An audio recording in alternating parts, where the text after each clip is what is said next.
E ontem houve muito também a história, perguntaram na coletiva, não sei se a gente tem aí, sobre o X9, né? Sobre o vazamento. A gente vai mostrar. Que é um ponto também que eu acho que é bem interessante, eu acho que é uma discussão interessante que envolve a nossa profissão e tem muita gente confundindo um pouco, não entendendo muito, até por conveniência própria, sabe? O papel do jornalista e a relevância do vazamento de informações em quaisquer áreas. Eu vou mostrar a declaração dele, Mauro, aí você já fala, porque o Vitor Pereira atacou realmente esse vazamento de informações. A gente vai passar também pro Vanderlei, pro Flávio, pro Bruno, e eu concordo, porque isso já é problema no Flamengo há muito tempo. Sim. Há muito tempo, e eu conversava muito com os jogadores, até na época ali do Jorge Jesus, e eles queriam saber quem era o X9. Eles ficavam loucos, eles falavam, cara, quem tá vazando? E isso é um problema que eu acho que tem mais no Flamengo do que em outros clubes. Eu não vejo isso em clube nenhum. E tem muito clube importante no Flamengo.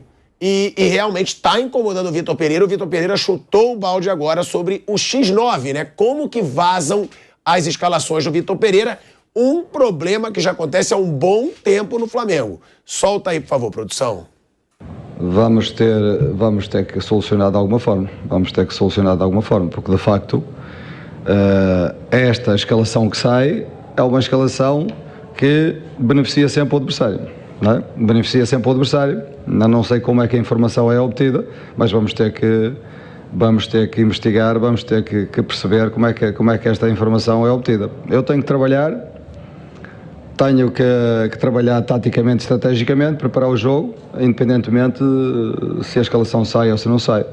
Mas, de facto, incomoda um bocadinho, porque dá vantagem ao adversário. Olha aí, é o Vitor Pereira dando esse recado, né, sobre o vazamento de informação. As escalações, a escalação do Fla-Flu saiu muito antes, saiu horas antes do jogo e atrapalhou, né, o Vitor Pereira. Mauro, e é um assunto que incomoda muito, inclusive jogadores no Flamengo, como eu falei, dirigente. O Jorge Jesus soube identificar, né? Que você falou que ele jogou uma isca e descobriu. Ele jogou uma isca e eu descobri quem era, né? Acho até que muda, né? O cara que passa a escalação, porque o tempo está passando e continua acontecendo. Agora, tem um detalhe que eu acho que é importante, assim, ele fala que prejudica, claro que prejudica, né? Um jogo contra o Fluminense, o próprio Fernando Diniz depois falou, a escalação vazou, quando me trouxeram a escalação, eu tinha horas até o jogo, eu já pensei, e mesmo assim ele teve dificuldade no primeiro tempo, pra caramba. Imagina se ele soubesse a escalação uma hora antes do jogo, que é quando sai. O Diniz falou que o mais similar era o jogo do Botafogo, que ele foi ver, que até foi com os reservas, mas a formação mais similar. Exato, e que não era igual, né? Era diferente, inclusive. Aí ele pediu para ver o jogo do Botafogo. Então você vê que deu tempo do técnico adversário pensar em alguma coisa, ainda assim ele conseguiu êxito naquela sua investida no primeiro tempo. Então isso realmente é um negócio muito grave para o clube. Assim, é redundante dizer que o jornalista que dá a informação, ele não está fazendo nada de errado, ele merece ter elogios. Se você tem informação, você dá. Problema de quem vaza. Isso em qualquer área. Se você tem uma troca no ministério e você cobre política, você fica sabendo que o ministro vai ser o Vanderlei Nogueira, você fala, o Vanderlei vai ser o novo ministro. Você vai, vou contar para minha mãe, vou contar para a mãe. Não, eu vou publicar isso aí, vou dar informação, óbvio. Mas atrapalha o governo. Problema do governo que deixou vazar, amigo. Você que guarda seu segredo a 7 chaves. Eu não tenho nada com isso. Eu tenho que fazer o meu papel. Eu confio na fonte, informação é quente, eu vou dar informação. Isso é discutível, é bobagem discutir isso. Agora tem um outro lado que também eu acho que é relevante jornalisticamente, que é o quê? Um clube grande com faturamento de 1 bi 200, 1 bi 300 e que não consegue se organizar e permite que o vazamento continue acontecendo. Quando isso ocorre no mundo corporativo, empresarial, das grandes organizações, isso é notícia. Eu até escrevi lá no meu blog, a Apple teve problemas de vazamento, agora, no ano passado, sérios, sobre produtos novos que ela estava preparando que foram vazados antes até de terminar a fase de testes. A Samsung chegou a advertir seus parceiros que não é tolerar vazamentos. A HP teve antes um cara que era do conselho de administração há 20 anos e o cara vazava informações confidenciais para a imprensa. A imprensa que cobre a área de tecnologia, né, gente? Para quem não sabe, tem gente que cobre essa área. Você falar, o novo iPhone, não sei o quê, vai se fazer isso, vai virar cambalhota, não sei o quê, vai ter uma câmera, isso é notícia. Mas a empresa não quer que isso seja revelado, porque os concorrentes não podem saber, quando isso é segredo interno, né? E isso também acontece na esfera governamental.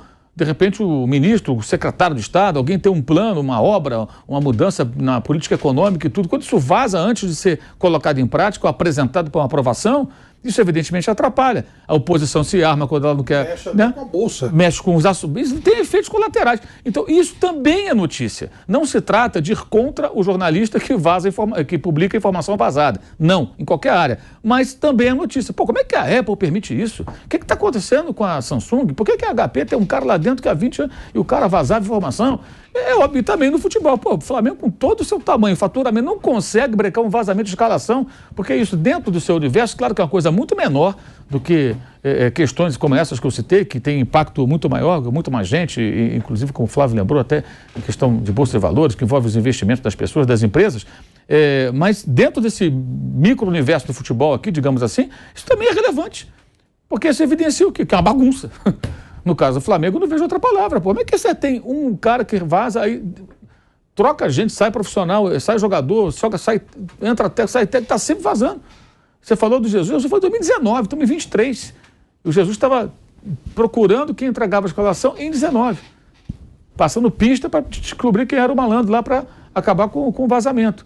E isso aconteceu com todos os treinadores. Todos eles. Agora, os repórteres que eventualmente obtiveram informação, dão correto toda a informação, bobagem de discutir.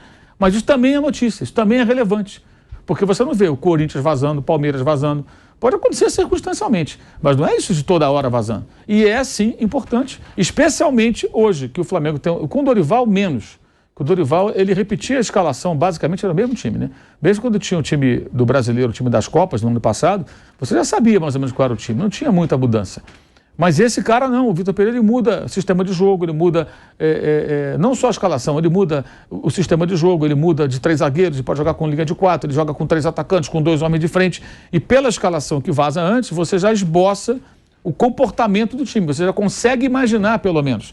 E isso é importante para ele ter esse fator surpresa e é importante também para o adversário ter a informação antes. Parece chacota e tudo, mas quando o Vanderlei Luxemburgo, no Santos e Corinthians, colocou 12 jogadores em campo, porque não era obrigado a dar a escalação antes, aquilo entrou para o folclore. Mas é claro que aquilo confundiu inicialmente o Corinthians, porque você viu 12 jogadores, quem é que vai jogar? O cara ficou olhando ali, pô, tem 12. Quer dizer, é folclore? Hoje é folclore, porque confunde. E uma coisa que eu aprendi com o Paulo Soares, o amigão, narrador, grande Paulo Soares, há muito tempo, um dia a gente conversando, ele falou assim, Mauro, se a gente vai fazer um jogo aqui, uma transmissão aqui na televisão, e a gente não tem a escalação, o que a gente faz? Pô, é desesperador. Mesmo que você conheça os jogadores, até você se organizar e colocar no papel como está jogando um time ou outro, eu falo, imagina para o narrador, se você não conhecer, jogo internacional, então, se não conhecer todo mundo, você fica perdido. Porque antes de inventar o Twitter e tudo, você ia transmitir um jogo, o Flávio sabe bem disso, né? Pô, você não tinha escalação, você não recebia nada. Você ficava, depois com a internet, você ficava procurando nos sites dos jornais europeus, italianos. Você ficava lá na Gazeta do Esporte procurando a escalação. No Maracanã a gente ficava esperando o papel. Não papel tinha ser pendurado na parede. Esse negócio de tempo real que tem hoje, que é muito fácil, já tem há muito tempo. Não tinha tempo, não tinha nada. Você sofria para conseguir a escalação do time. E pra gente que ia transmitir já era um sofrimento. Imagina o técnico olhando para o campo e falando, como é que esses caras vão jogar? Então, se você tem a escalação de uma hora antes, você já pensa. Agora, se você tem 6 horas, um dia antes, pô, maravilha. O adversário dorme já sonhando, ó, vou jogar assim, assim, assim. Tem tempo de conversar com seus pares.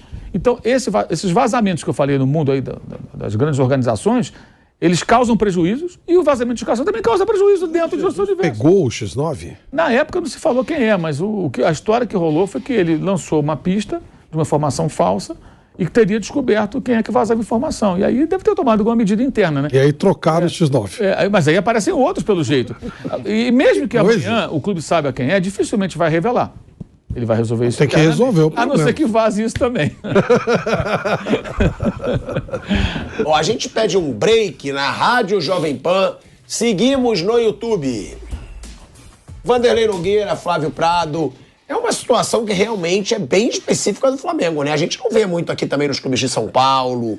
E a gente sabe que a imprensa tenta da mesma forma. Não, É alguém querendo prejudicar o trabalho do treinador. De quando em quando também pinta por aqui a antecipação de uma escalação, inclusive quem consegue diz, olha, demos com antecedência, bateu, falamos 2 dias antes, aquelas coisas todas. Mas aí está nessa história que nós estamos conversando aqui.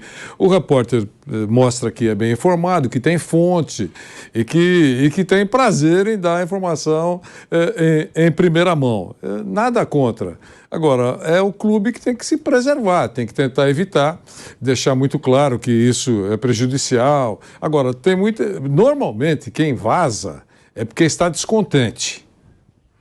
Normalmente quem vaza ou é um dirigente que quer infernizar a vida do outro dirigente, ou é algum integrante próximo do técnico que decide. Enfim, normalmente é um descontente que vaza.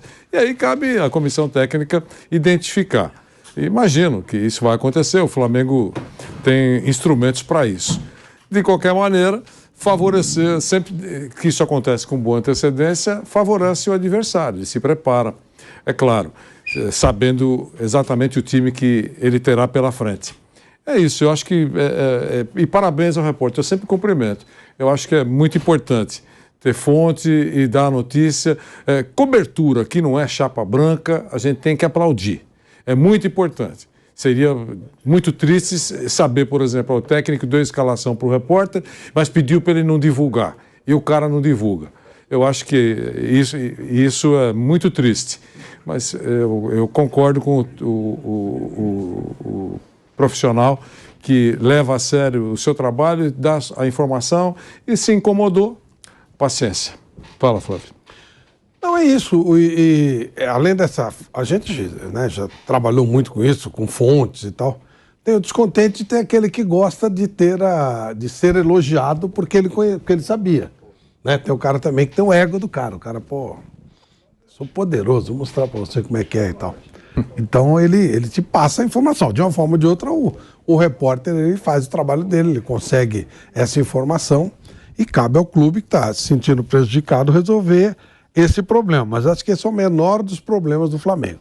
O Flamengo está moldando o seu time. Ontem foi a primeira vitória de clássico do Vitor Pereira, né? Não tinha vencido nenhum no Corinthians. A única vitória em clássicos que o Flamengo teve foi contra o Botafogo e ele não estava dirigindo o time. Então, eu vi pouco desse jogo, né? Que eu estava vendo o jogo de São Paulo, depois gravação, aquela coisa toda, as gozações, que obviamente eu tinha obrigação de fazer, né? Não poderia perder nunca uma oportunidade dessa. Embora saiba que outras, muitas virão, mas você não pode perder a chance, né? É hoje o dia, né? Então eu vi pouco. Eu imaginei que o jogo tivesse sido legal, mas o Mauro já falou que foi um jogo cheio de falhas, cheio de erros, e a vitória do Flamengo era mais ou menos esperado. O Flamengo tem mais time. Eu já falei desde ontem que acho que a final será Flamengo e Fluminense, que são realmente as duas melhores equipes. Um com mais dinheiro, o outro mais preparado. O time do Diniz já tem uma cara, já tem uma estrutura.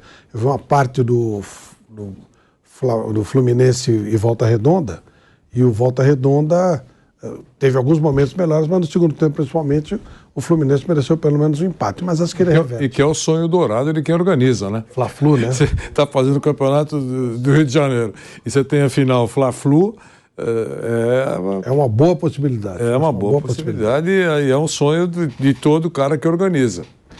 Coisa que não... Em São Paulo também estavam torcendo, né? Federação está querendo um grande clássico, né? Para fechar a festa. Se não fosse o Palmeiras, a possibilidade de Água Santa e Ituano era latente. Mas com o Palmeiras ia ser campeão com qualquer um, né? Agora ficou mais tranquilo.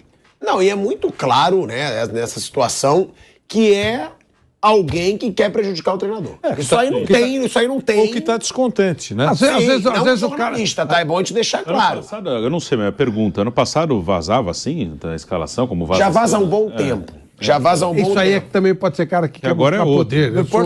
Eu sou bem informado. Sabe aquela coisa do cara ser o rei da rodinha, falar, o cara ali sabe tudo. Pô. Não, mas aí eu acho que não, porque quem ele quer fazer maldade com todo mundo. Bem, sim.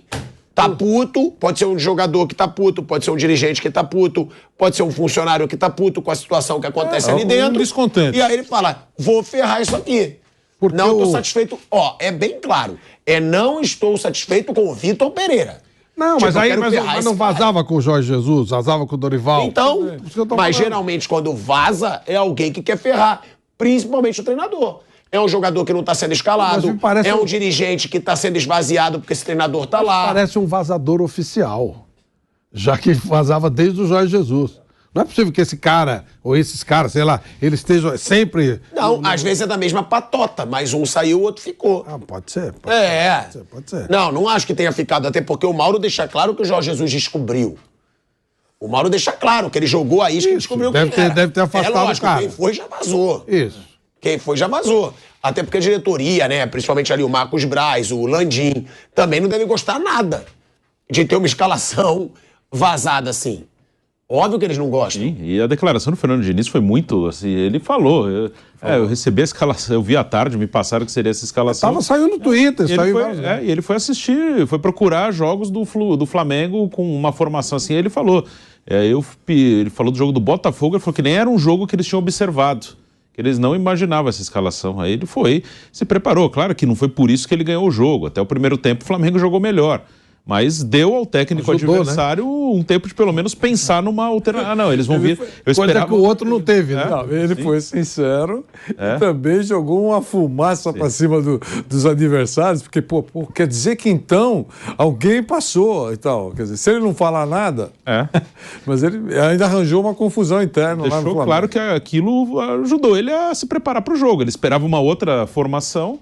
E aí ele já se preparou. Não, a formação é essa, então vamos preparar para essa já mata formação. a surpresa do outro, né? Sim. O cara falou, como é que o cara sabe por tudo isso aí? Né? Já mata a surpresa do outro. Do jogo de ontem também já estava nas redes sociais aí, como falado, o jornalista não tem nada, porque o jornalista fez o trabalho dele. Claro, o jornalista fez o trabalho dele, tem a fonte, conseguiu uma fonte boa e divulga o trabalho. Ele não trabalha para o clube, ele trabalha para a empresa dele, para ele mesmo ou para a empresa. Mas sempre quem vaza tem interesse que seja vazada a notícia. Isso sem dúvida. Óbvio, não é para ajudar o jornalista.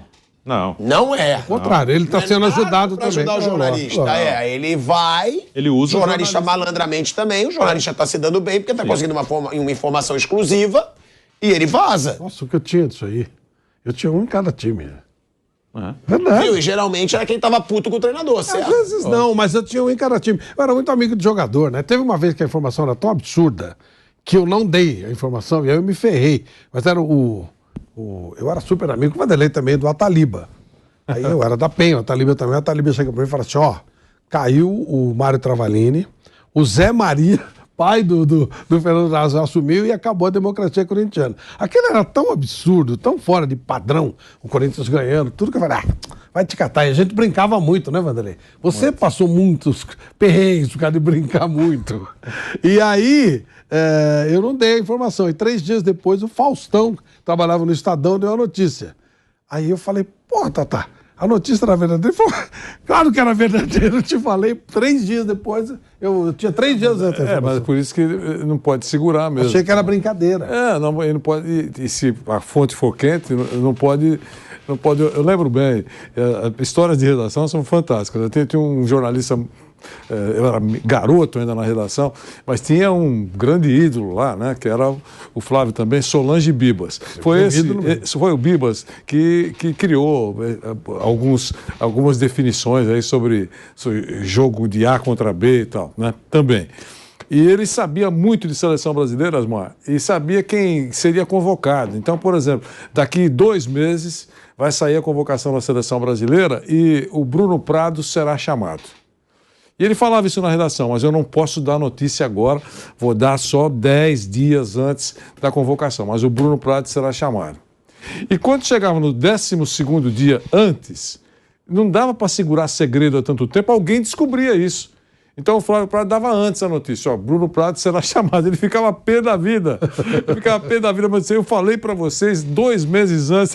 Tudo bem, mano. Você segurou muita a informação. Então não dá para segurar a informação. Se a fonte é boa, se você tem, manda brasa.